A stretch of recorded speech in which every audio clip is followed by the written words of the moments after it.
they're asking to see more visibility on the side streets, parking regulation on the island. As each of you know, I don't have to explain to you how congested it gets on the island. I saw that firsthand last year, spent a lot of time over there looking at how people park and where people park. And pretty much if there's an open space on the earth on Sunset Beach's island, they're gonna put a car on it. So a lot of folks asked for parking regulation, and that went from angry people that send me emails that say, apparently Sunset Beach police don't patrol the island anymore. And what is my taxpayer money going to other folks saying, you know, we appreciate the effort that you're doing, but, you know, we understand that you're short-staffed and we do the best that we can. But we are there, but the folks are asking for more parking regulation. More visibility in the business areas on the mainland and on the island both. We see several thefts and different property crimes that happen at our business districts, both on the mainland and the island, and those business owners have asked me they'd like to see an increased presence, not only by a patrol vehicle driving by, but an officer getting out and walking into the store and being present. Speed enforcement, both island and mainland, a common complaint. Had one from 7:30 last night that somebody sent, and ironically the street that it came from, I was on that street on patrol myself at 7:30 last night when that email came through. But more speed enforcement.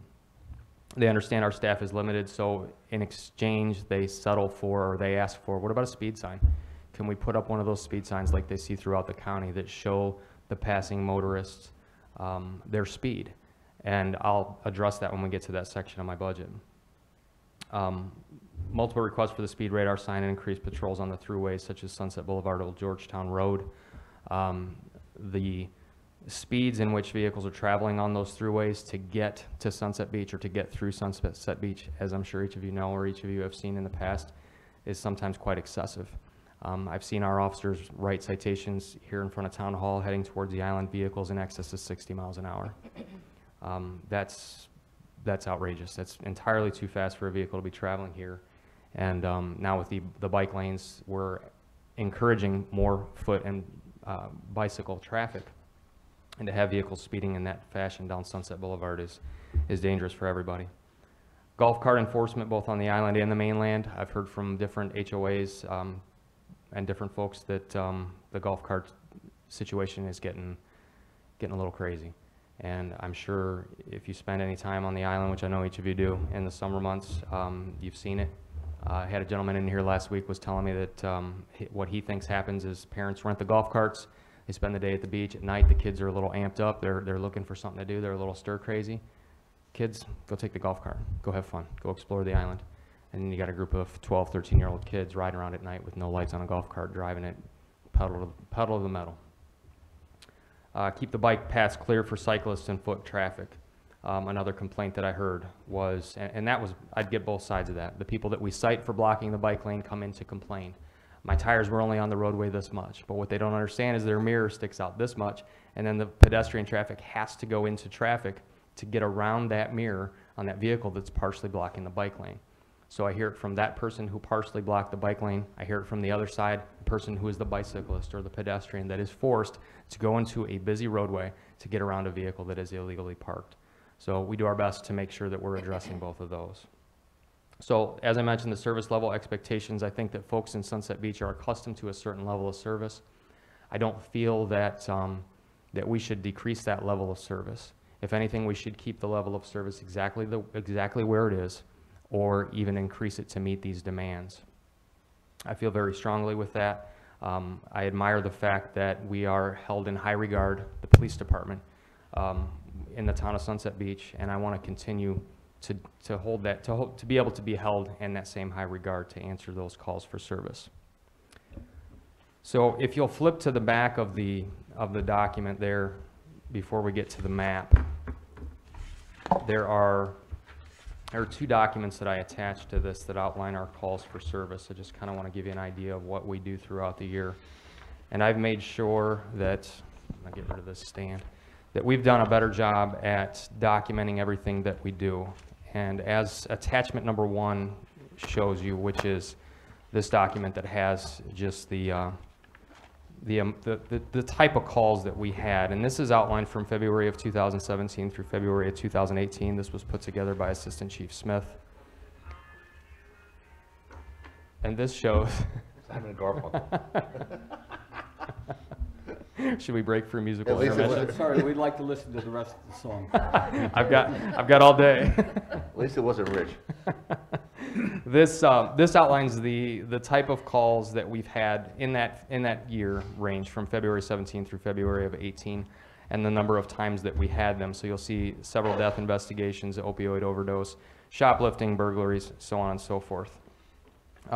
That continues on to the second page to show you the type of calls that we have received throughout that year. And then on the third page, it shows state citations.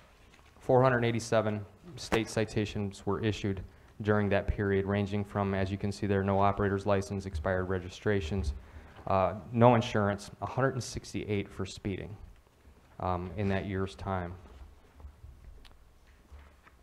Onto the Is that State Highway Patrol that does that? Who does the state citation? we do. You do the state? We do, yeah. Okay. So we I was gonna have, say, I haven't and seen when, that State Highway Patrol here that much. no, and they are here occasionally. The sheriff's office is here occasionally. I haven't seen the State Highway Patrol as frequently. They were here a lot more last summer. I'm hoping that they would be here more again this summer as well. But you know, they're stretched thin too, and they're covering a much larger area than what we are. So we have the option. We have state citations that we can issue, and we have town ordinance violations that we can issue. So what this is showing is the state citations that we have issued. So on to the last page there, then you'll see town citations 436. This is just issued by our officers. This is not issued by Beach Patrol. This is not issued by Public Works or any other town employee that's authorized to issue a town citation. These are just done by the officers of the Sunset Beach Police, 436, which you can see the majority of those is blocking the bike path, 219 times. 34 wrecks we handled last year. Total number of calls for service. So this is when somebody picks up the phone, calls the dispatcher, calls our business line, calls the police in one fashion or another, even send an email, a Facebook message, however they want to contact us.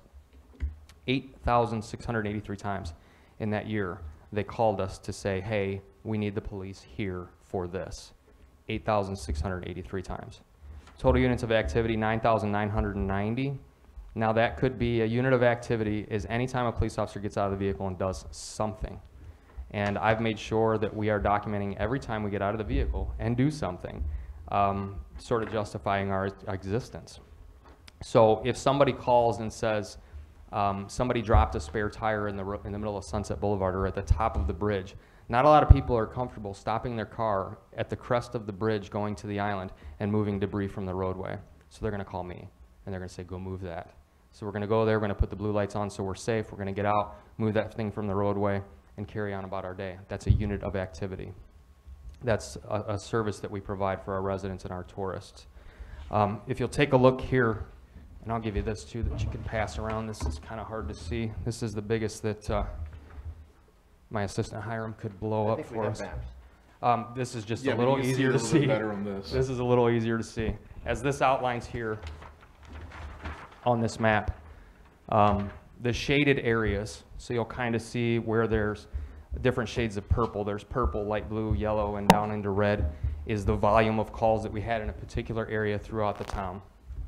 So you'll kind of see if we were there between 1 time and 10 times, it's shaded in purple. And then as we get down to the red color, red is between 101 and 506 calls in a particular area. So you'll see the island is particular, the gazebo access area here, right around Sunset Boulevard and Main Street. We were there between 101 and 506 calls. The dots represent the smaller dot, shaded blue, would be only 1 call, all the way up to the larger dot in red represents 26 plus calls in a particular area. And again, look at the gazebo, look at the area of the roundabout, over here on Live Oak, Old Georgetown, at Seaside. There's multiple places where we respond frequently. So like I said, not only the volume of the calls is represented here, but also the frequency that we respond to the same location multiple times. This was put together by Brunswick County 911 for me. So anytime that a call came through Brunswick County. Now, if I would take a phone call and I would go out and respond and move a piece of debris from the roadway, it's likely that it's not going to be included on this map. But it is going to be included in this number here that I gave you for a unit of service, which is 9,990 times in that time period from February 17 to February 18. This is just a representative of the calls for service, which was 8,683. So that's what this shows you here. The number of calls, the frequency, the volume. Any questions on the map or the calls for service? No? That's a lot. It is a lot. For a small resort beach town, that's a lot. Chief, Sir? a lot of those island calls, it looks like there's 2 to 5 calls up and down the side streets. Are those, there's not a lot of wrecks on the side streets. Is that break-ins or is that? Correct. There's not a lot of wrecks on the side streets. We did have, over the winter, a person roll a golf cart, if you remember, with substantial injuries. Person was driving in a fashion they shouldn't have been. But the side street calls could be anything from animal complaints, burglaries, vehicles parked on the side streets. As you know, you can't park a vehicle on the side street, so that could be there too. And if somebody calls Brunswick County about a vehicle parked on a side street, it's going to be represented in that map. If they call us or flag down a police officer on the side of the street, it's likely going to be represented in that unit of activity. Now, just because we're flagged down on the side street doesn't mean it's not going to be a call for service, because if somebody were to flag me down and said, oh my gosh, there's a person, I don't know, acting crazy in Food Lion, I'm likely going to get on the radio, call Brunswick County and let them know I'm heading to Food Lion for this complaint. They would log that as a call for service. So again, regardless of how that call comes in, if it goes through Brunswick County, it's logged as a call for service. Ken, help me out. It's something that you mentioned about the golf carts. Are these golf carts registered? They have license plates, or are they just? They should be. Yeah, I understand. The short answer. Should and could or would. The majority, yes. The majority. The majority, yes. Yes. And our folks do a tremendous job with education. And that's one of the things I've outlined in this packet as well, to explain what I think, how we're going to best serve our residents. If we just issue a bunch of tickets, it's really not fixing the problem. If we're more visible, if we're there when people are committing the violations and we see them unloading their car and they're entirely blocking the bike lane, we're not going to sit there and wait for them to leave and then put a ticket on the windshield. We're going to tell them while they're there, hey, move that over about another 2 feet because this is a bike lane and you can't block it. I just want to give you a little history. There was a time, I think, when after the new bridge was constructed, that because of the speed limit, the golf Use your carts. mic, please. Oh, I'm sorry. Because of the speed limit, golf carts were not permitted to go over to the island. And the council at that time, maybe Lisa can help me out, they reduced, I believe they reduced the speed limit on the bridge. Yeah, 45 to 35. 45 to 35, allowing golf carts to go over the bridge into the island. When you talk about the golf carts on the island, are these people who live on the island have a golf cart and drive around, or is there an increase in golf carts on the island because that we relaxed the speed limit? Is there any way to distinguish that? I think the majority of the complaints that we have, and keep in mind I've had complaints both for the tourists that rent golf carts Right. and for the people that live here. Right behind us, for example, when I had a meeting at the HOA for at Seaside Station, they mentioned some issues they're having here with residents. And again, kids, a lot of times taking those golf carts out. On the island, there's a lot of golf carts being delivered. And so they're renting them from, up there at 17 and 904, or they're renting from South Carolina. And as well as I do, if you've ever rented a motor vehicle, they give you a document this thick to read and sign. And a lot of us go right to the signature line and sign it and Right. head on our merry way. And So you have to have a license to drive a golf cart. That's correct. Correct, right? That's correct. It has to be licensed. It has to be a licensed driver. The vehicle, this low-speed vehicle, has to be registered and insured, and it has to meet the requirements set forth by the North Carolina General Statute. So it has to have mirrors, it has to have turn signals, so on and so forth. The ones that they're renting do have that. If people bring their own or they have their own and it doesn't meet that spec and it's already on the island and somebody rents the home and the golf cart comes with it, and then they go. And again, you know, it's just like our beach strand. You walk onto the gazebo or any of the beach accesses and there's signs that tell you, and they're littered with information. They tell you all the things you can and cannot do, and a lot of people just breeze right by those because they're in awe of our beautiful beach. So our job is education and enforcement. Make sure that people understand what they can and cannot do, and if we have to take enforcement action, then that's what we do. But to answer your question, the golf carts, it's a combination. I think it's mostly the folks that aren't from here. People that are here tend to be a lot more respectful of what's ours. We're more proprietary. Yeah. Because we care a little bit more. You know, people that are littering on our beach, unfortunately, the people that do that, I don't think they're the locals, you know, because we care about our beach. Right. So, did that answer your question? Yeah. Okay. If I could just do an editorial comment, if you would. Sure. I was one of the people that strongly opposed dropping the speed limit to 35 to keep the golf carts from coming across on the island.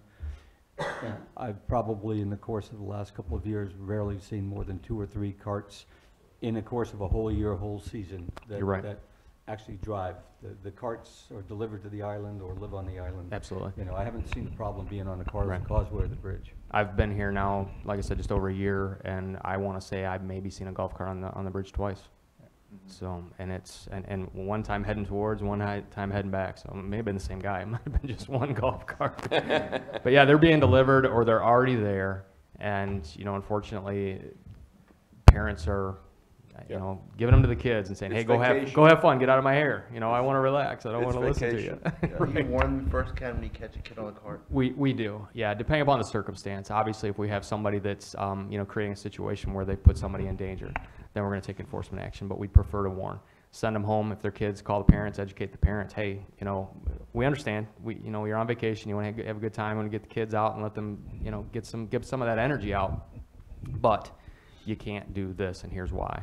And sometimes they understand and they're very cooperative, and other times they're like, you guys don't have anything better to do. I'm like, well, we've got all kinds of things that we want to do, and, you know, we're drawn in different directions, but we try to educate. We don't always just knee-jerk right to citation.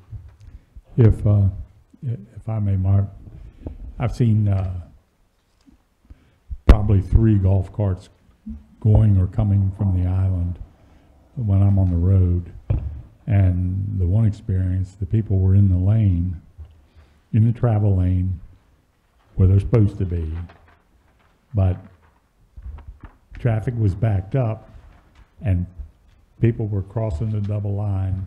I was right behind the golf cart, and people from cars back were crossing the double line to pass.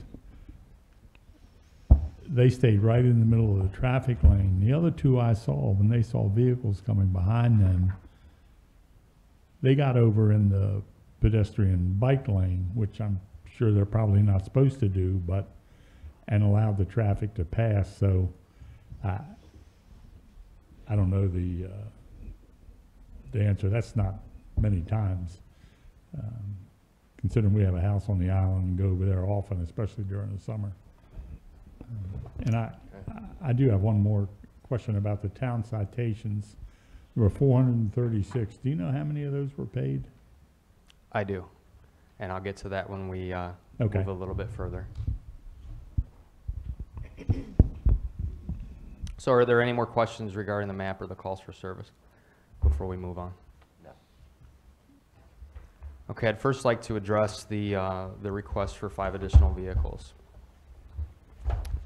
And I will, the figure that's up there on the wall for capital items for $241,000, that figure represents the cost for each of the cars and all of the equipment that would go inside of that car. So that includes the radar, the video camera, and a radio for inside of that car, as well as all the lights, the sirens, the stuff that would be expected to be found in a patrol vehicle. So number 10 there, where it says 6 radar dual antenna for $108,800, that can be scratched, because that number is included in the $241,000 for the police cars. Right, say that again? The $241,000 figure there, which is number 9, Yeah. includes the radars, the video camera, the radio, the lights, the siren, everything we need for an operational police vehicle. The dual antenna radars, where I've asked for 6 of those at $108,000, that can be scratched because that's included in the $241,000. I should say, because we're asking for 5 cars and 6 radars, we do have the need for 1 additional radar because we currently have a car that doesn't have a radar in it. So, what you're saying is that this potential increase of 362,8 is reduced by 108,000? About 107. No.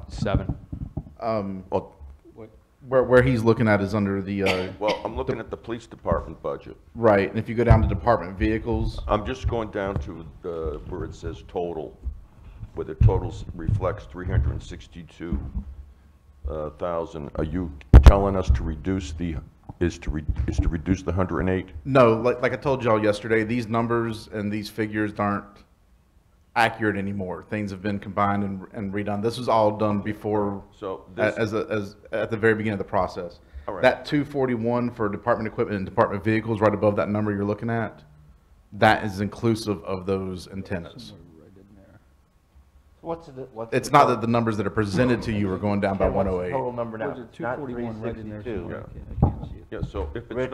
it's not 241, then what is it? I just asked him that question. No, it is 241. What I'm saying is the original numbers up here on the wall aren't necessarily reflected in here anymore. Okay. This is what we're asking for. That was January before anything had been put Okay. together.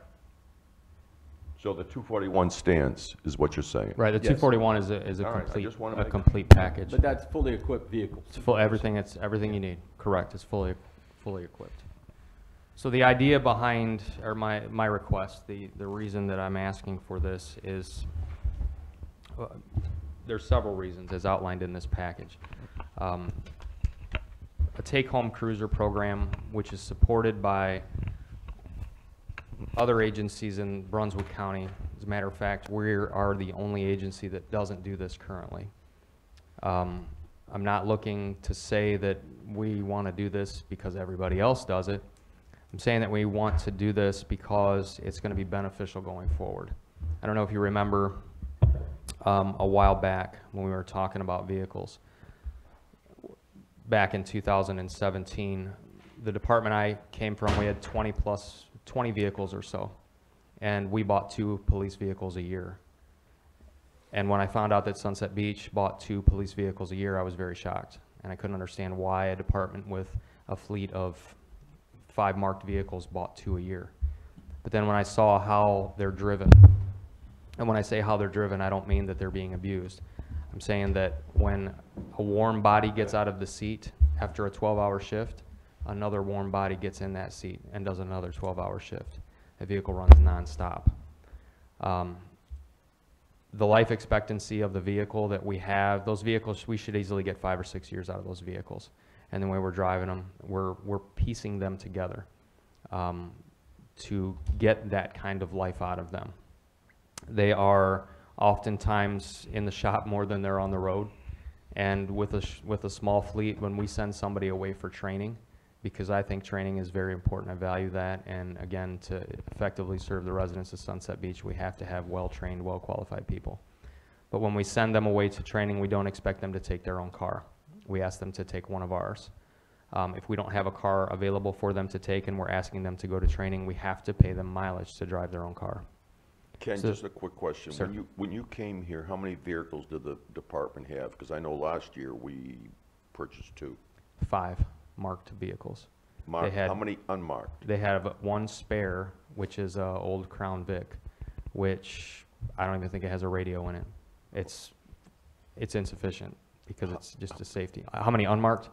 There are 4, So we have a total of 9 vehicles correct, that are workable and reasonable condition. correct. And does that include the spare? That does not include the spare, So we have 10 vehicles, correct, 9 plus a spare. correct. Okay. The spare we mainly use if we do firearms qualifications where we have multiple people driving No, at the no. same time. It's a marked car, but like I said, it doesn't have the equipment in it to function fully as a police vehicle. It can in a pinch, but I'd prefer it not to be driven just because it doesn't have everything that it needs to effectively do the job. Right. So Now, are these 5 additional vehicles? these are 5 additional, yes. So that we would have, each of our full-time patrol officers would have a vehicle assigned to them.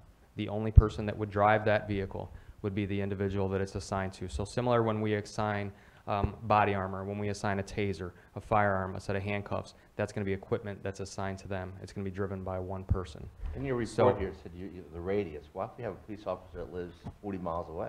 We wouldn't have a police officer that lives 40 miles away.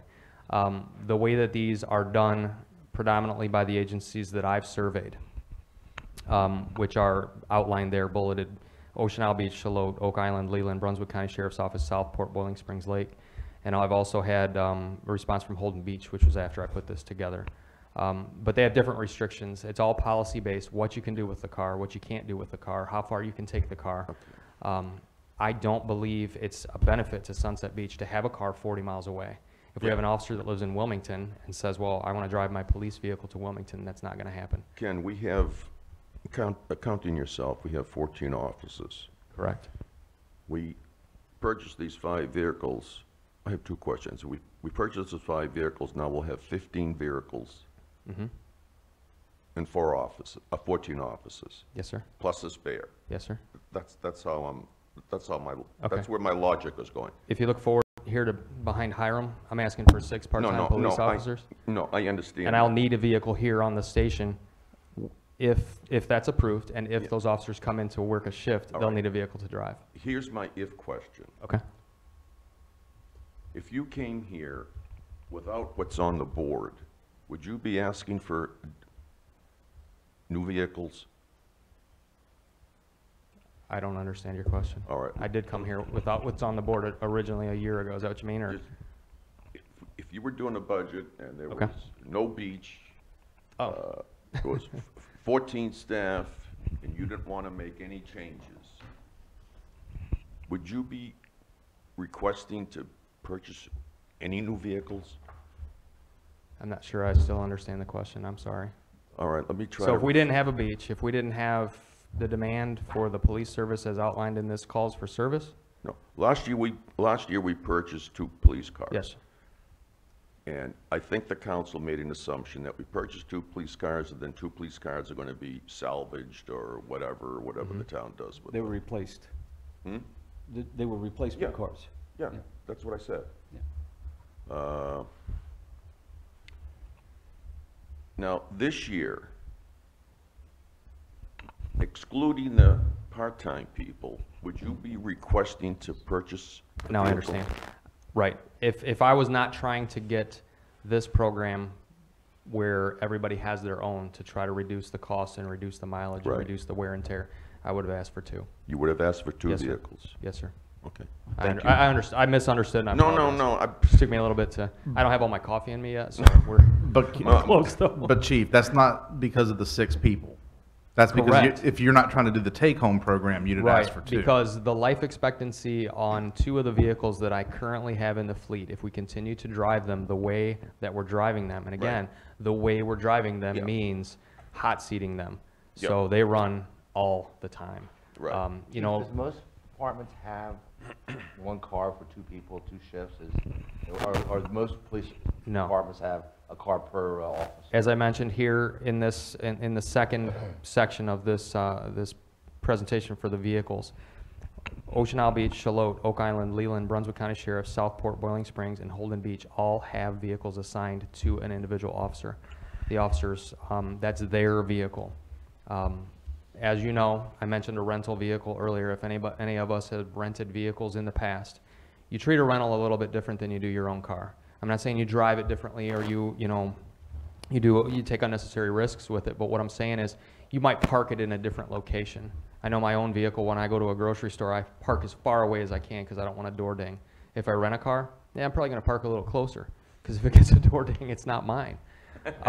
If I have a police vehicle that's mine, It's issued equipment. I'm the only one responsible for it. If there's a door ding in my police vehicle, I'm going to be mad.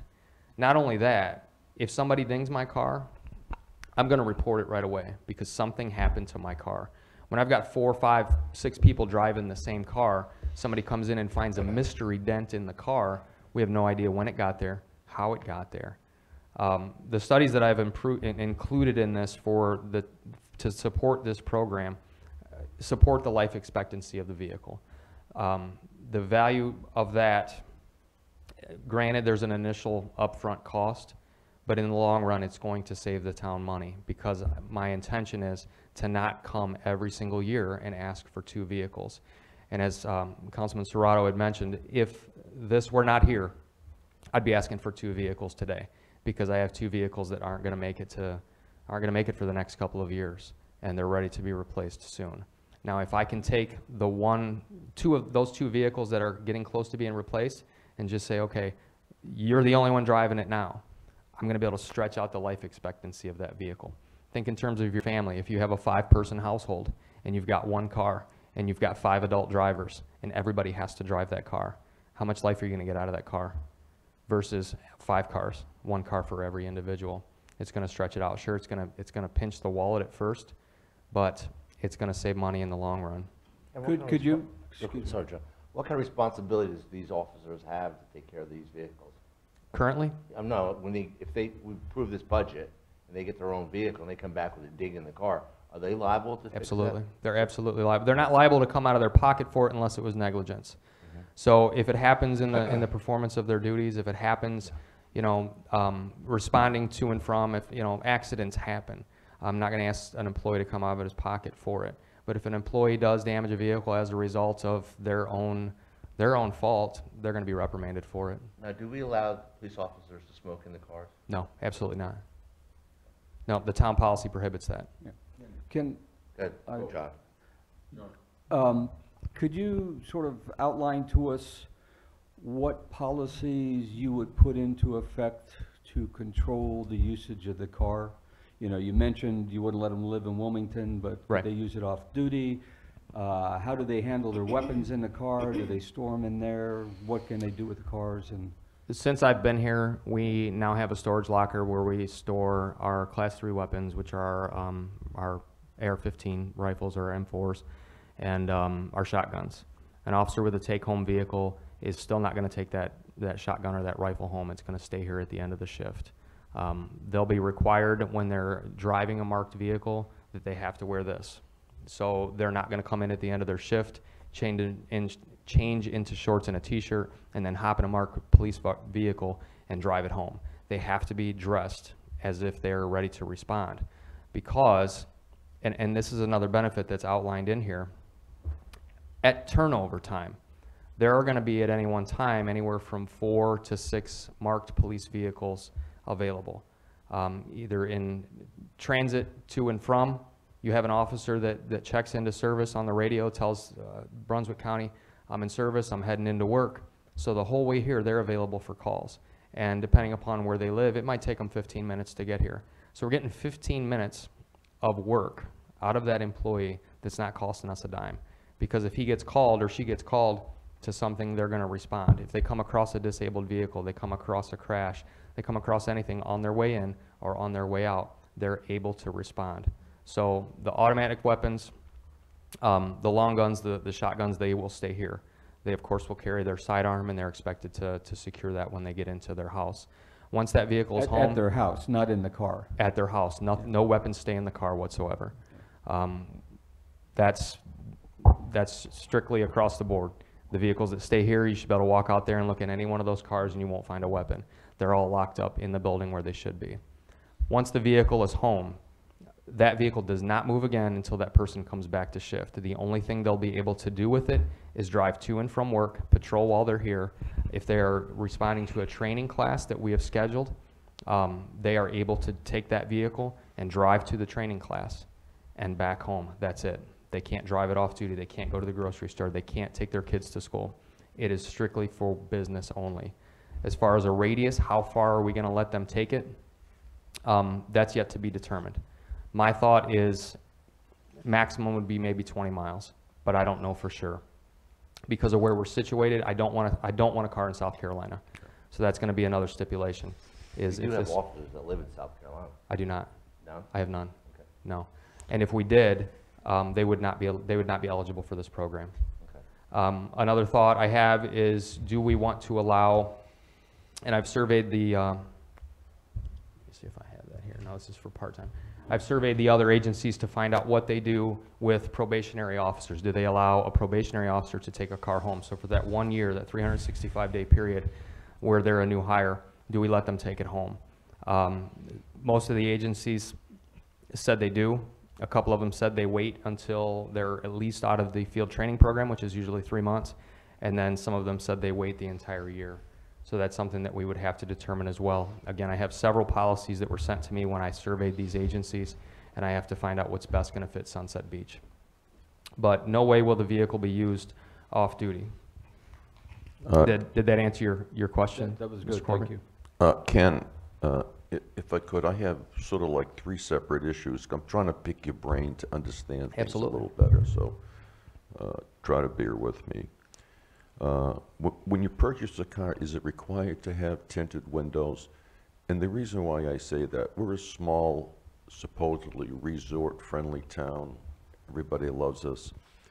But personally, I find tinted windows very intimidating. Is there a law that requires the town to put tinted windows? Can I ask when the last time it was that you looked at our marked police cars? Because I've removed the tint off of every one of them. I've removed the tint off of every marked police vehicle. Marked police vehicle. Any police vehicle that says police on the side of it, They have regular, I've removed the tint off of every one.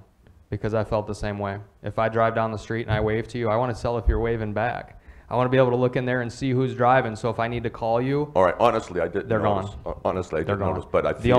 only vehicles that have tinted windows are some of the unmarked. My unmarked does not have tinted windows. Okay.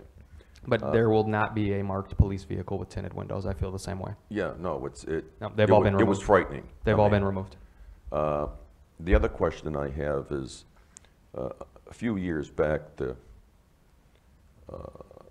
council was convinced to have, I guess, shotguns or rifles in the car. I don't know the model or whatever. How many times have they been used? Actually used? Never. Yeah. Never. They've never been fired in the line of duty. We qualify with them at least on an Well, annual basis. No, I'm not criticizing the decision. I understand. But there's a perception that, I still believe we are a small beach We are. community, 3,800 permanent people, and I've been told for years the reason why we have the staff that we do is to cover for the May, June, July, and August. Because it's difficult to hire part-time people. Some communities have a smaller force in the winter and then hire temporary help in the summer. Sunset Beach apparently has decided just to have full-time staff, anticipating the increased population to 15,000 in the summer. So this way there's no. That's what I always led to believe. Can I address that before you move on to your last question? Can I address that before you move on to Oh, sure. your third section? Sure. Just because they haven't been used, and thank God they haven't been used, similar to the pistol that I carry on my side, that I've been carrying a similar pistol for almost 25 years. I've never had to use it, thank God. No, I understand. This that I have on right here, Yeah. I sit in a corner office behind a desk the majority of the day. But when the With the radio fan. goes off or the phone call No, call I comes in, understand. No, I'm I running understand. out the door. And, No, I'm and just- if I don't wear this, then I have to think of what's going to happen, what could possibly happen. You take the So- worst case scenario. Right. When we think about the need for that weapon, and I hope it never happens here. And you talked about the less call volume in the winter times, and I was warned, be ready for winter because you can roll up the streets and there's nothing that happens in Sunset Beach. We were pretty busy over the winter months with different calls for service. If you remember, in September, a gentleman went into Hardee's with a pistol and locked 2 people in the cooler so he could rob the place. So if our responders would have rolled up on that before they were able to call 911, and now it becomes a hostage situation, and we're out in the parking lot behind our vehicles, if there was a situation where there would have had to been a use of force, a pistol from that range is insufficient. Right. No, To no, have, you know, it's, I mean, you could say that about any tool on an officer's belt, a taser, a set of handcuffs, a baton. Like I said, you could literally say that about any tool on their belt. And we hope that we never do have to use them, but I don't want to go into a situation Yeah, no, unprepared no, and I not mean- be able to provide the service that I we're mean, if we expected had to a, provide. if we had a serious event in Sunset Beach, let's say the bank was going to be robbed, or we'd have the sheriff's office, the state police, Sunset Beach police, we'd have them all here. You're right. It's a it's a shared event. Absolutely. It's sort of like mutual aid. And we rely on those mutual aid agreements, absolutely. The other question I had, and I'm still trying to Can I, sort. can I real quick follow up? You were talking about Go. the full-time staff and how we don't have, say, a lesser full-time staff and then beef it up in the summer months. Right. I want to make sure that we retain quality employees. And that also, I mean, the trade-off of this program is that this is a benefit for the officer. And officers make that decision when they decide if they're going to work in Sunset Beach or if they're going to work in Ocean Isle or Holden Beach, because we don't have that take-home car. You don't have to pay the take-home car health benefits.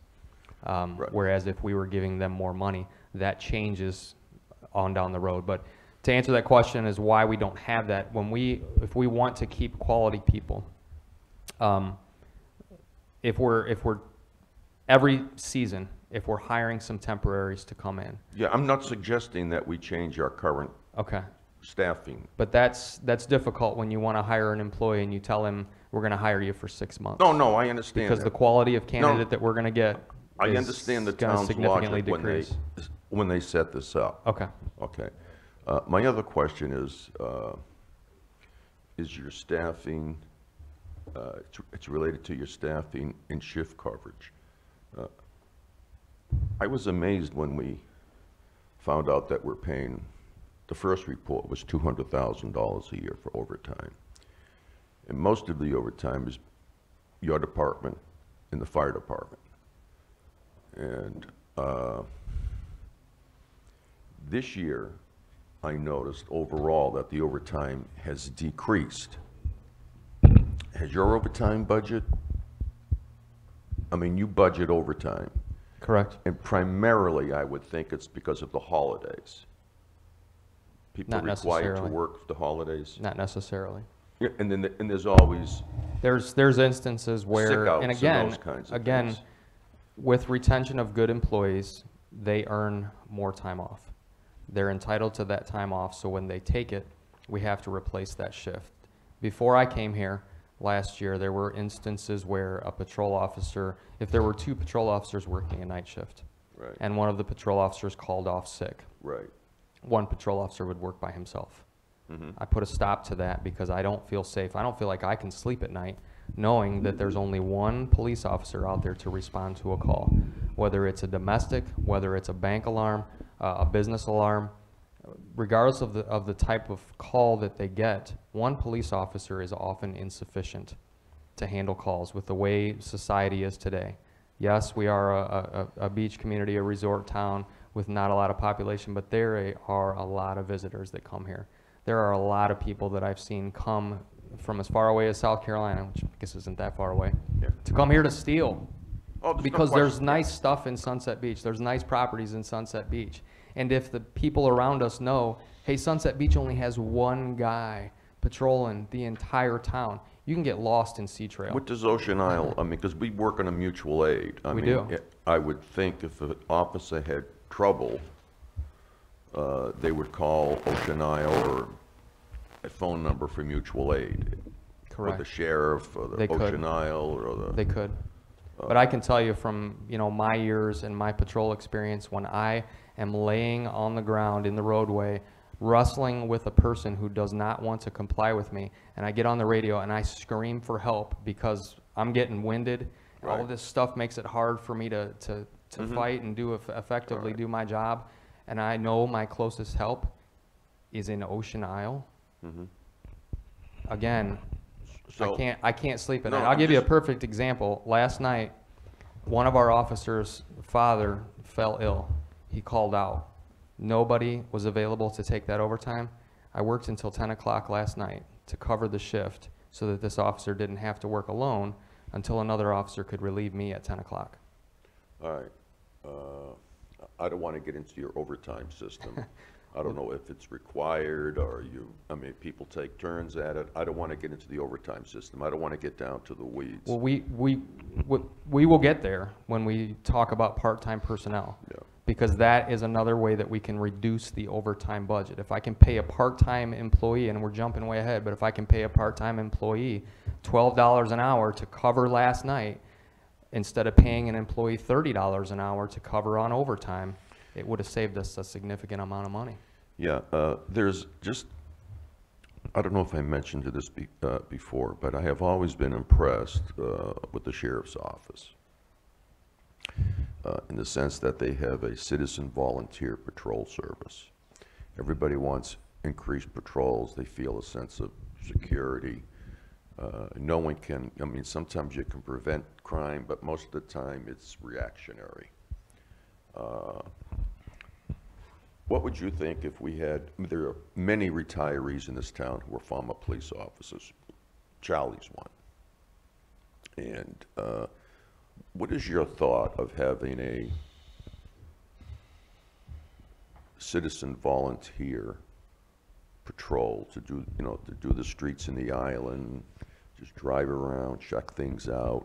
I mean, they're not going to arrest anybody, but they have a radio or whatever if they notice something suspicious. Right.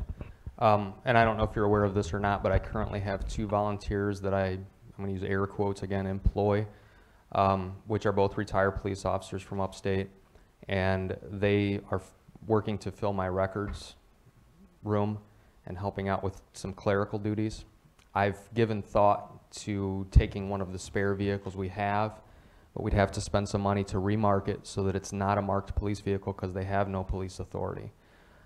If we put somebody out there to patrol the neighborhoods, to be visible on the streets, visitors to the town aren't going to know what that is. They're going to see a Crown Victoria with a light bar on the top. They're going to think it's the police, and they're going to slow down. So there's a positive there. Right. But the best that person can do is get on the radio and call Right. a police officer. So if they see a crime, if they see a speeder, if they see something that needs immediate response, Right. they're no different than me or you driving down the street in our personal call. vehicles. They pick up a cell phone and they call. Yeah, I don't think. It's that- another set of eyes and ears, and it doesn't cost us a dime. Yeah. But that program is not at that point yet. But like I say, I have 2 gentlemen right now that are volunteering for Sunset Beach Now, Police. are there any law restrictions if you have a volunteer service like that? They can't carry a weapon, I'm not That's correct. suggesting that. But are there They would just be requirements? eyes and ears. It's no different In than other words, I if don't I s- applied, I'm not applying, but. You can. If there were a program and I applied, I would be basically qualified? you would be essentially neighborhood watch, and Yeah. I'll equate it to what we're doing in Sea Trail, Right. where we've got people that are they have a kind of a method, if you will, that they'll report to if they see or hear something. Mm-hmm. The difference between what we're doing there and what we would do with this volunteer program is we'd actually have somebody out driving around looking for things. Right, But if okay. they saw something, heard something, they'd still Right. have to pick up the phone and call.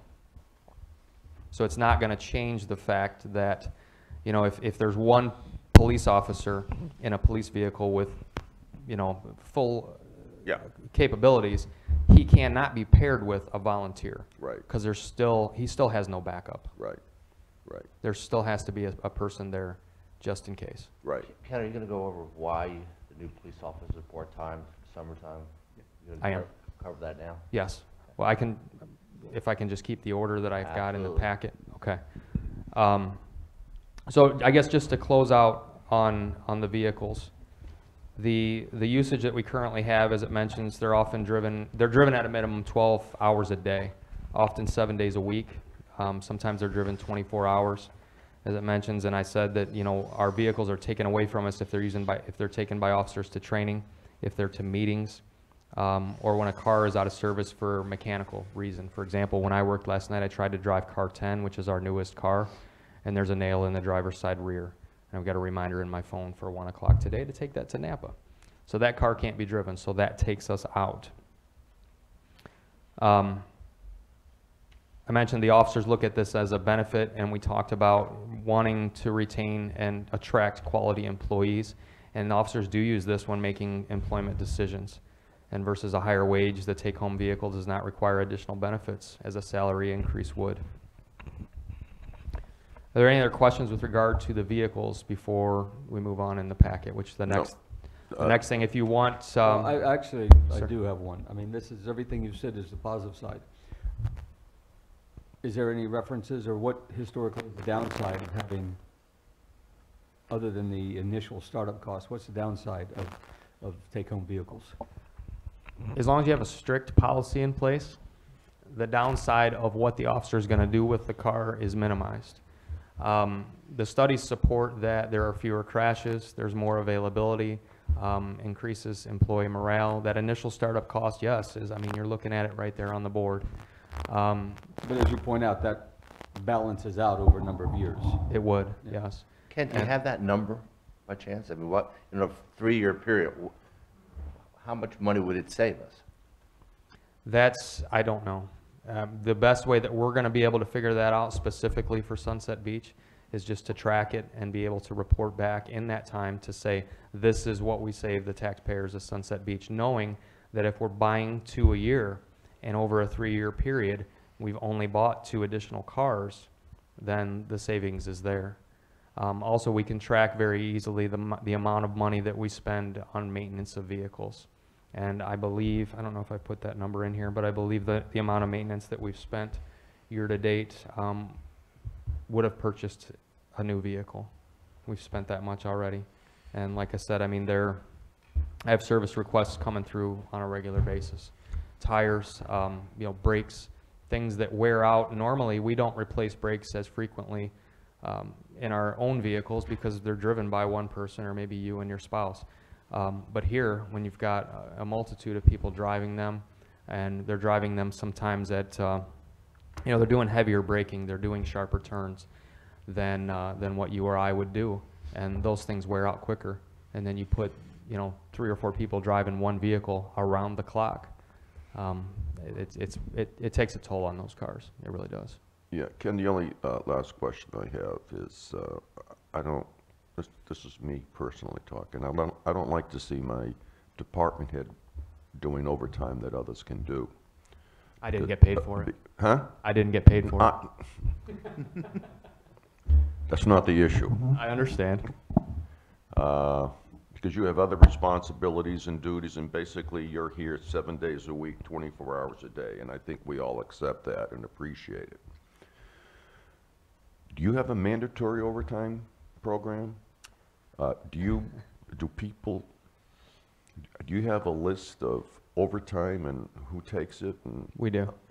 I mean, And why did you have to work last night? I'm just curious. we made calls to the folks that were off, and some of them had plans. Some of them had to be to work at 6 o'clock this morning. I can't demand a person to work for 24 hours straight. Right, understood.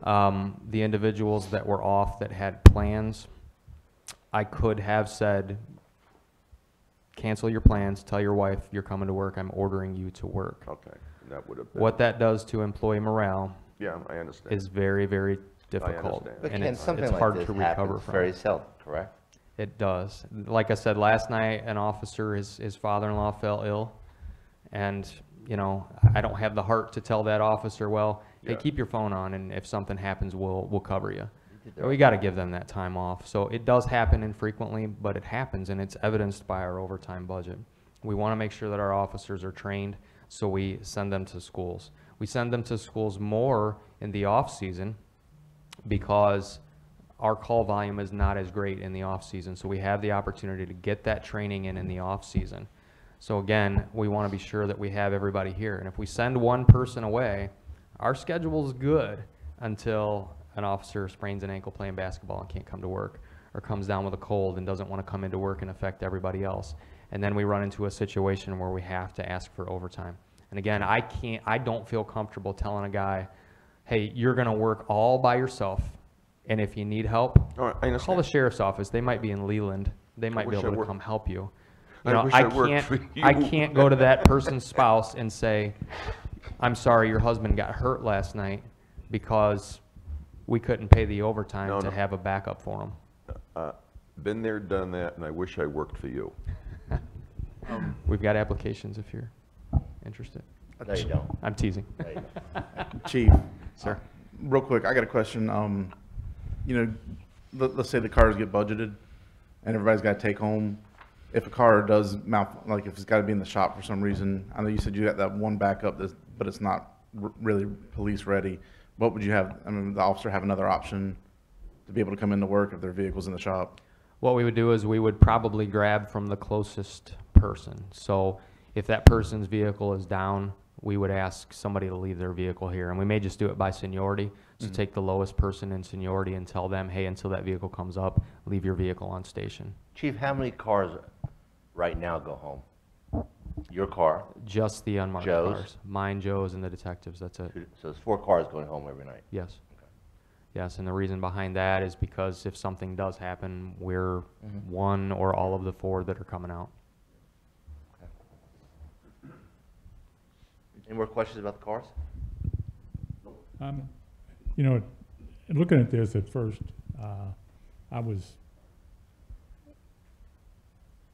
I was concerned with the cost, but I see the benefits now, and I believe I'd be in favor of this. The other thing, when Rich asked about the weapons, you never know what's going to happen out there, and you have to be prepared. There are police getting attacked all over the country, and you have to have equal or better firepower to protect yourself. So I mean, that's not a budget item, so I don't know why the question was asked, but I do want to Well, explain the reason. Charlie, I'm going I- to hold off with a consensus until he does his whole budget.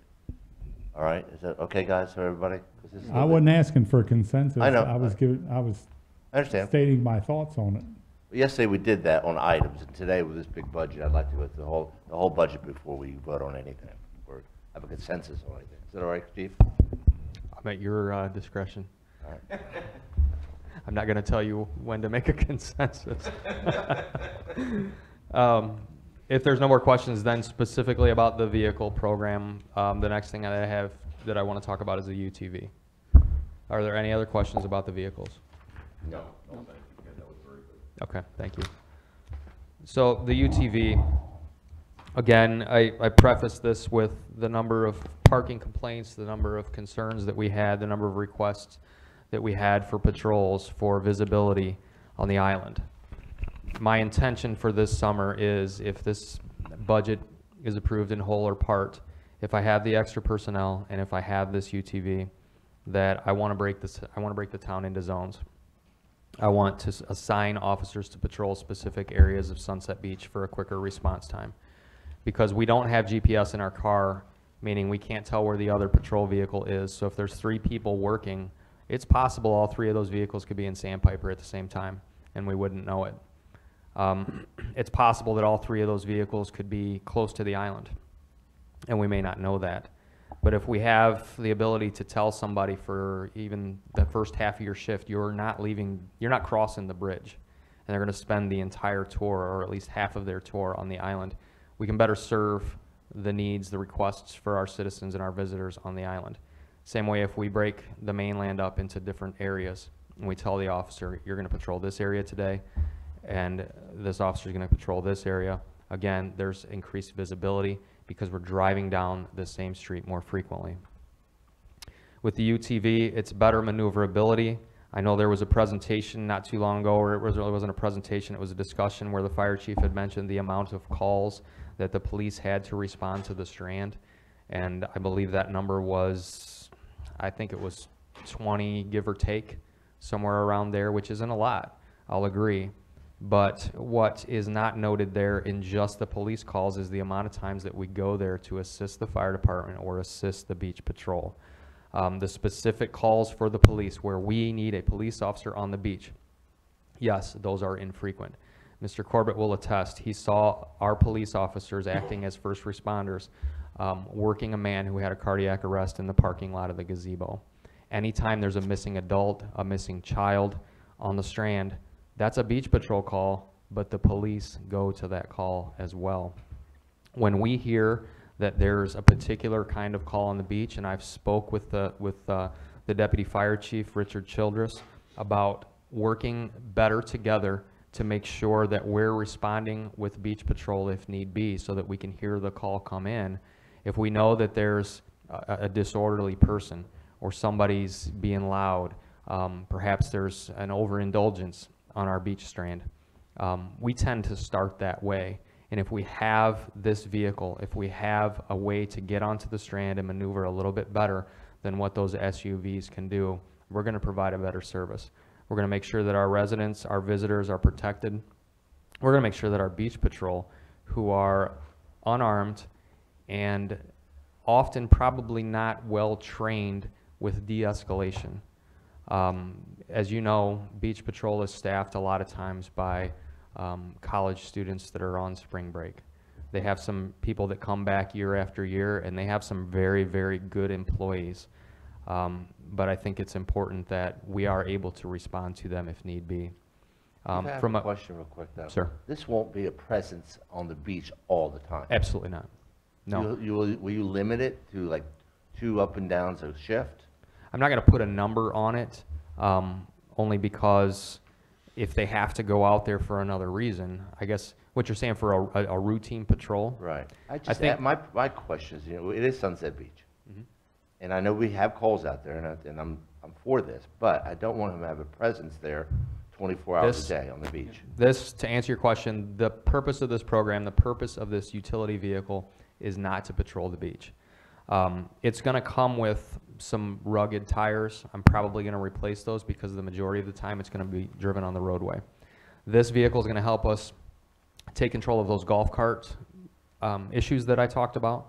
This vehicle is going to help us manage the parking issues that we talked about. This vehicle is going to help with the increased presence on the side streets that I talked about. It's going to aid in enforcement of parking violations. It's going to aid with community relations. As you see in the picture, that's not me, by the way, but as you see in the picture, an open air vehicle like that, you'd be surprised how many times people come to the beach and they see the police and they're like, oh, this must be the best job in the world. You get to patrol the beach, and they want to take their picture with us, or they just want to talk to us about what it's like to patrol the beach. You know, it's a great opportunity to kind of combat what Charlie talked about, where, where people have a negative perception of the police. When we're approachable like that, we're in a vehicle like that, people are, I mean, that's pretty neat looking. People are going to want to talk to us. We're going to want to talk to them. But at the end of the day, this is going to help us address the concerns that were brought to me by the residents of Sunset Beach, in particular the island, where they said, apparently you don't patrol here anymore. I want to wear this thing out. Now, don't take that the wrong way. I'm not going to ask for another one next year. But I want to get our money's worth out of this. Coincidentally, if you flip to the next page, in 2017, we collected $9,700 in parking ticket fines. Those are not everyone that we issued. We do not have collections from everyone that we issued last year. And our newly appointed volunteers are addressing that with letters that will be mailed to those violators who have not paid. Ken, what is the rule if someone lives in Virginia or New Jersey and they're here and they get a ticket? No way we can collect that money, is there? On the record? No. No. We can't. We send them a letter and we tell them that you have Please. to date not paid this, and you know, if you fail to pay this, it could result in this being turned into a state citation, which we could do that and send it to Bolivia, but we don't do that. I had a question for you. Have you ever thought We could. I mean, you could do Right, that. so it's- And then it goes into the. Right. the So that option various is there. states' mutual So if agreements year that after they- year after year, Yeah. I notice in the system, I've got 4 unpaid parking tickets for John Corbett. Yeah. Right. Eventually, one of those is going to Bolivia, and I'm gonna turn it into a state Have you ever citation. Well, I thought- had an unpaid sorry. parking ticket in Boston, and I couldn't re-register my car in North Carolina until I paid the ticket in Damn Boston. You know, Right. Have you ever thought about putting a boot on a car?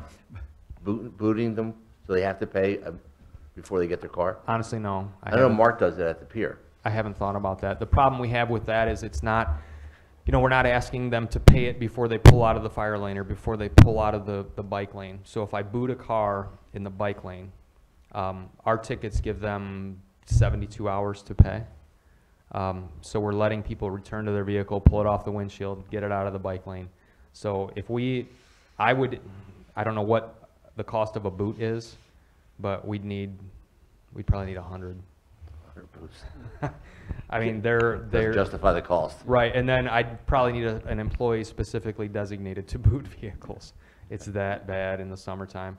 I want to This, make sure like I I'm said, clear it- on something if I could. On the Sure. UTV, the idea then the UTV is a patrol vehicle for all of the island, primarily to stay on the island. Sometimes it'll go on to the beach itself, but the patrol area is covering the whole island, all the roads. And all Correct. the issues that come up. Correct, and I've talked with, the fire chief and the assistant fire chief, and I talked about if we get this, can we store it at their facility, at their fire station there at the roundabout, Fire Station 1? They do have the space for that, they have agreed to that. Our officer would drive there, park their vehicle, get in the UTV, go across the bridge, and they wouldn't come back until their tour was over. Would this officer be the part-time person or a full-time officer? Well, my thought is if we have the part-time, I would give the option to the full-time police officer first if they decided that they wanted to do the UTV that day. We would then have the part-time officer go into the patrol function. But if no full-time officers wanted to do it, then yes, we'd staff it with the part-timer. Ken, help me out. There's a lot of history here, and the history, I think Mark indicated that this has always been a family beach, friendly beach. People let it go during their vacation. And the council has always been reluctant to have a police presence on the island, other than the normal patrol and those kinds of things. They've indicated because it's a family beach. Is it on the No. island or on the beach itself, the Strand, just for clarification? Both. Not so much the island as they patrol, but the Strand. And last year, there was a request to hire a part-time policeman or a policeman or whatever to help manage the cabana issue. And the council was reluctant. The fire department said they have no say, they're just firemen. And I'm at a loss.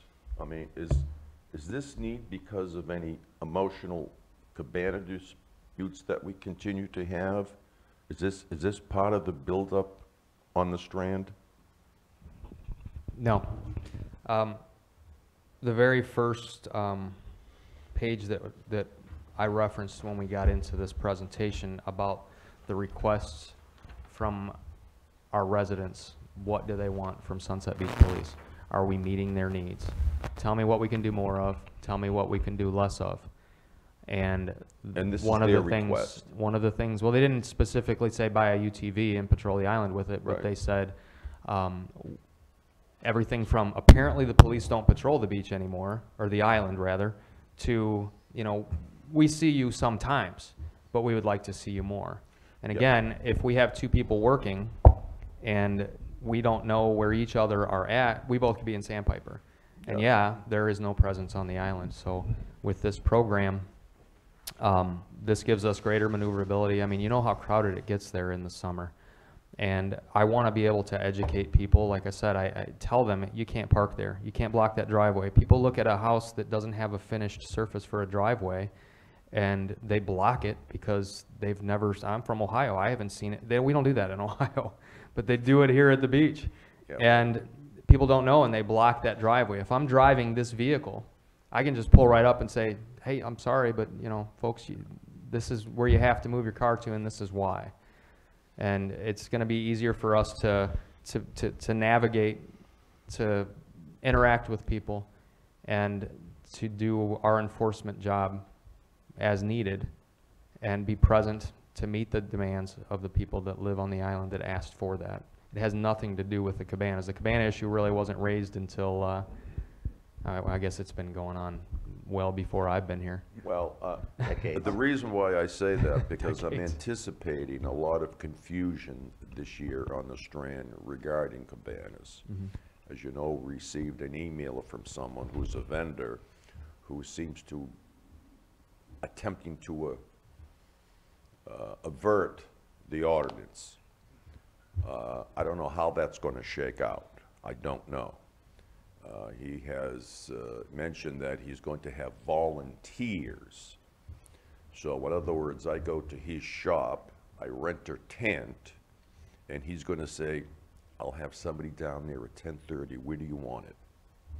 And you don't know if it's the person who rented the tent who's erecting it, someone's brother-in-law, sister-in-law, uncle, Right. or aunt. Right, unless And they're- I don't expect anyone to micromanage that. It's impossible. It's a waste of time, Why bring it up? because it's there, That, and it's going to be a problem. Mr. Serrato, To me. as I mentioned, this vehicle is not in, its sole purpose is not to patrol the Strand. Its sole purpose is not to be This a is for the backup island to for go beach in, patrol. up and down the The streets. sole purpose of this vehicle, as I mentioned in the cover sheet, where it says the requests of the residents and business owners, more patrols on island side streets, more parking regulation on the island. Okay. That's a response to that. Unless we want to change that number to 6 for squad cars, which we don't need to do that. Don't go But- there. Don't go there. No. May Go I? ahead. Just two questions, Chief. I don't know if you answered this when I stepped out, but what's your average response time to the island, especially in the summertime? Not just to the beach calls, but anything on the island?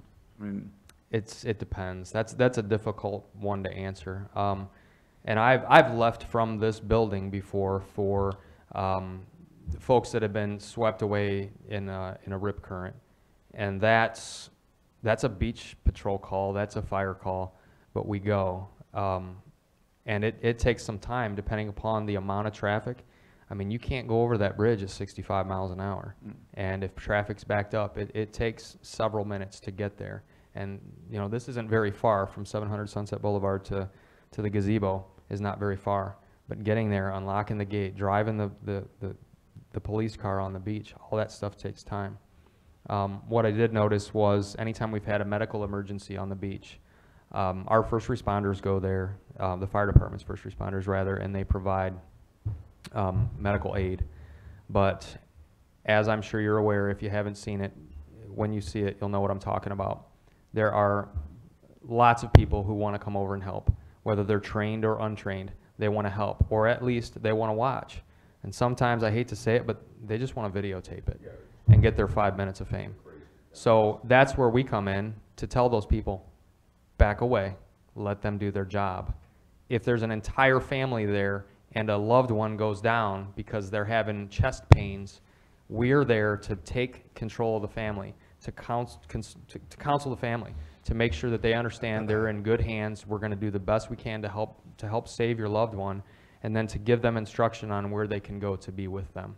Our fire personnel, our first responders, don't have the time to sit there and tell the family members, hey, this is how you get to Grand Strand Hospital from Sunset Beach. That's what we do. but this vehicle would help you be more proactive to respond to that stuff. It would, and it's the maneuverability to be able to move around on our very crowded small beach with this versus the SUV, which it's worse than driving in the snow. I got a lot of experience with that, but I got out onto the beach. It's tough driving that SUV on the snow. or in No. the snow, in the sand. It's tough in the snow too. Especially when you're chasing alligators, What's that? especially when you're chasing alligators. Exactly. And my second question is, this vehicle, it help you with your community outreach program that you want to start up, your Where's Your Sunset? It would, yes, and that's something that I'm gonna start, actually, it's gonna start either today or tomorrow. We have a special young man that's visiting Sunset Beach. Do you want me to Yeah, talk go about ahead that and now? go into that spill too a little bit. One of the things I want to do, I was going to announce online, is I'm asking our officers that want to participate with it to, as they're out on patrols, to make contact with people, either if they see them in a business, if they see them walking through a neighborhood or walking towards the beach, to stop and just engage in friendly conversation with them.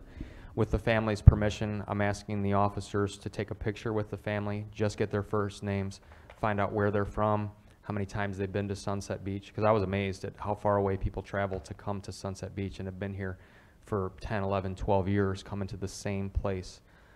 So my intention was, as part of community involvement, to get our officers out of the car, to interact with people, to do that, and then we'll post it online per week. A family, mention where they're from, how many times they've been coming to Sunset Beach, and use the hashtag, where is your sunset? So people will tell us where their sun sets, and just kind of a way to interact with the community and draw attention that, you know, hey, we're not all that bad. The police in Sunset Beach are very nice. Good. Good On policy. the, Any other questions on the, yeah, the ATV, what hours would they be over on the beach? Yeah, and have you, I haven't really got that far, but our shifts run from 6 to 6. So it's likely that we would try to mirror at least the hours that Beach Patrol works. So we would probably at least start by 7 a.m. with it.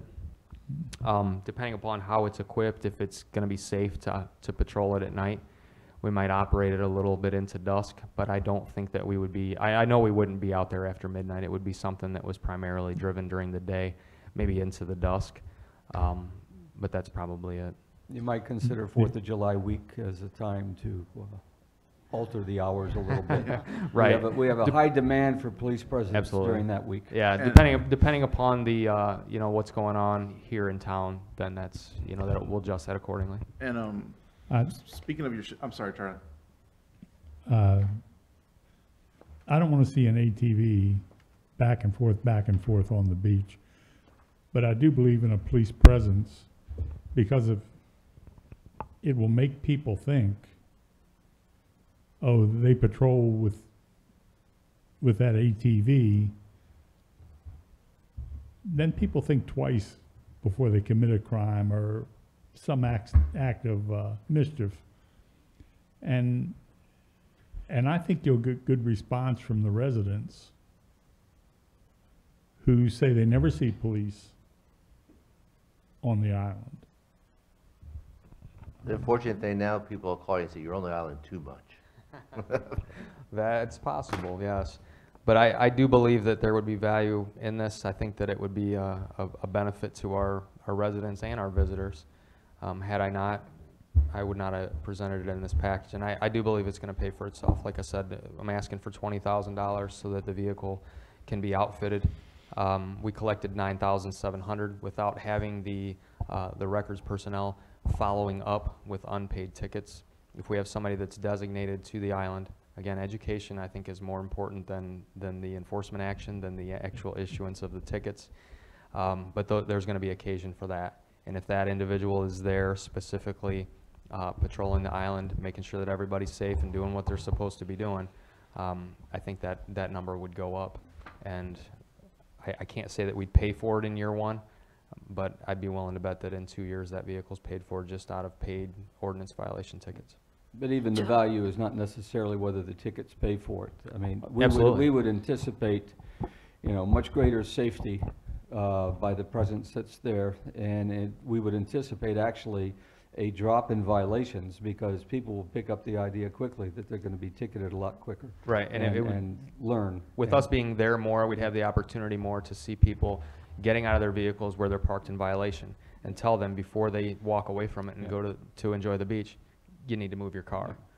For my So we don't need to clarification, measure just the value of that UTV in terms of tickets. Correct. You know, there's a- For my clarification, you anticipate this being used mainly on Main Street, Sunset Boulevard, and the side streets, not predominantly on the Strand?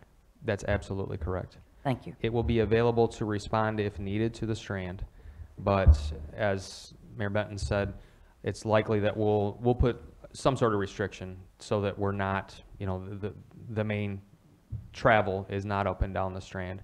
You know, I can't say, is that Thank going to you. be 2 times in a 6-hour period? I don't know. That's something we'll have to discuss. But yes, you are absolutely correct. Okay, thank you. You're welcome. Any other questions?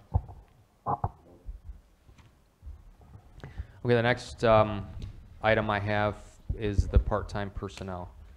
And as you know, we are currently staffed with 14 full-time police officers. We have a retirement coming May 1, and we're working diligently to replace that position. But we currently have 0 full-time police, or 0 part-time police officers. So. Right, the 2 volunteers that are doing clerical work. Coverage is usually 2 officers at any one given time when we're up to full staff and nobody's away at training, nobody's sick, nobody's on FMLA. We've got a supervisor that works a cover shift from noon to midnight. So during those times, there would be 3 patrol officers on shift. When somebody's off, somebody's sick, like I mentioned last night, I cannot ask somebody to work 24 hours a day, so they can't work a double shift. You know, our call volume is greater in the summer months, but yet our staff does not increase to keep up with that demand. So a part-time staff would supplement that. In addition to the additional patrol officers, it would give us the ability to break the city into zones so that officers are available and more visible in a certain area. So if we have, as I mentioned early on, when people are asking for more visibility, more radar enforcement, more stop sign enforcement, we can spend more time in those neighborhoods. If we have the UTV or we have a dedicated person that can spend 6 hours on the island, it's going to look like there's 3-4 police officers patrolling the island because they're going to see that one car or that one UTV continually driving up and down different streets. And the intention is to be friendly, to be community oriented, to make sure that we're smiling and waving. And if we have to educate somebody or if we have to take enforcement action, then that's what we would do. Another benefit of the part-time police officers would be to reduce the amount of overtime that we spend. In FY17, we spent $59,934 in overtime. How much? Almost $60,000. $59,934. For overtime? Right. That does not include an additional amount of nearly $5,000 that was spent for Hurricane Matthew. In 18, Does that include, because you folks have to work holidays, we do. and you get compensated for that extra, I think it's time and a half? That's not in here. That's not part of that $59,000 figure. That's separate. Holiday pay a and separate line overtime are item. separate. They're separate. Holiday pay and overtime pay are separate. I understand that, and I saw it, and yes, I mean, Bonnie did outline that. Yeah, so Right. that overtime figure is exclusive of holidays. So at $59,000, that nearly $60,000 is just overtime. Now that could be, you know, some training dollars, but the majority of that is patrol. So somebody calls out, like for example last night, if I did not stay Yeah, and we you'd have to forced have somebody to somebody come work in, up at month. the officer that came in at 10 p.m. last night to relieve me was getting paid time and a half. Right, I recognize overtime sometimes can't be Yeah. avoided. Chief, Do do you you have have- an estimate of how much overtime would be reduced? I'm not sure if it's possible to do that. It's but not. that's- Yeah, it's difficult to say. So in addition to using the part-time officers to supplement when we're busy, 4th of July weekend, for example, we would use them to fill. So last night would have been a perfect opportunity to call a part-time police officer and tell them, hey, we need you to work from 6 to 6 or 6 to midnight, and then maybe have another one come in at midnight, work till 6, and pay them that $12 an hour wage to cover versus paying somebody upwards of $30 an hour to cover. So far, I mean, we've made some changes this year. We're doing well, but I still estimate that we're gonna spend probably $50,000 in FY18. As it mentions variables, we didn't budget in this fiscal year for the 2 officers that resigned. We budgeted that they were going to be here throughout the entire fiscal year, and then we were left with those vacancies. We had to cover until we were able to hire employees to replace. We just swore in our second replacement yesterday, and until he's out of field training, he's not really helping. I don't want to say he's not helping, that sounds horrible, but he's not, as he's learning, he's sitting shotgun in a car, so he's not available to cover a shift yet. And we may be forced in a situation where we have to pay some overtime. And if we had this part-time personnel to help cover, it will save us some money. I do have, I'm going to share with you a survey that I sent to area law enforcement agencies, just to find out. I have 6 of these, I think.